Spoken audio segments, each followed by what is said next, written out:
iyada oo dhawaan uu magacaabay madaxweynaha jamhuuriyadda Soomaaliland mar labaad guddi wasiir ah khilaafkii ka taagnaa deegaanka wadajir ayaa habeennimadii xalay ay ka soo kacatimeen magaalada Boorama. haddaba waftigan oo ku soo wajahnaa deegaankii ay shaqaqadu ka dhacday ayaa waxa ugu horreynba habeennimadii xalay soo caga dhigtay deegaanka Fiqi Aadan wasiirka horumarinta caafimaadka Cumar Cali Cabdillaahi Cumar Dheere waxaana uu wasiirku kulamo kula qaatay halkaasi cuqaasha iyo waxgaradka ka soo jeeda deegaanadaasi isagoo oo ku dhiirigeliyay bulshada deegaanka inay ka shaqeeyaan nabadda iyo wadajirka bulshada. isku soo wada duub oo xubnihii kale ee ka mid ahaa waftigaasi oo uu hogaaminayay wasiirka wasaaradda biyaha Salebaan Cali Koore ayaa iyaguna subaxnimadii saaka waxa ay soo gaadheen deegaankaasi Fiqi Aadan ee ka tirsan degmada Sayla halkaasi oo ay si diiran ugu soo dhaweeyeen bulshada kala duwan ee ku dhaqan deegaankaasi oo ay ka mid ahaayeen wasiirka caafimaadka agaasimayaal xildhibaano kuwaasi oo ruuxay caleemaha dhirta noocyadeeda kala duwan ee ka baxda deegaankaasi. wadaba isku geeyo soo dhaweyn kadib waxa halkaasi ka hadlay qaar ka mid ah cuqaasha deegaanka iyo wasiirka wasaaradda horumarinta biyaha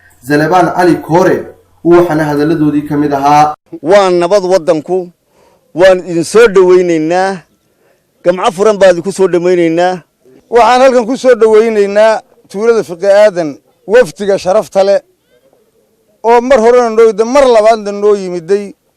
waxaan idinku soo dhaweynaynaa oo idinku bishaaran horta nabad dalku waa nabad dadku waa nabad hadalkeenu waxa uu noqon doonaa wixii imika dambeeyaan wada fadhiisano waxaanu fulinaynaa ballankii balka ahaa oo aan diyaar u nahay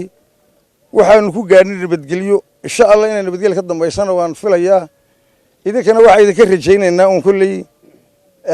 in arrintaasi ay naga soo dhamaato waa si cadaalad ah inuu adu wajahdaan un baanu idinka rajaynaynaa waxaanu isku afgaranay in xukuumadda si dhageysi wanaagsan lagu dhageysto sugitaan wanaagsan laga sugo wixii lagu balansanaa iyo xalka iyo cadaaladda in Ilaahay waafajiyo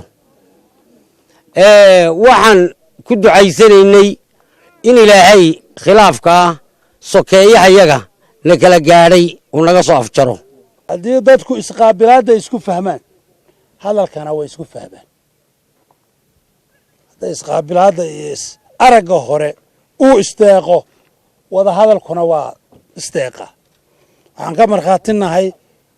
inaad xukuumad ahaan noo soo dhaweyseen si kaliya laaba si sharafa runtii aad iyo aad baanu ugu faraxsanahay sidaynu isu qaabilay wixii hadalana waxaynu u reebanaynaa goobteeda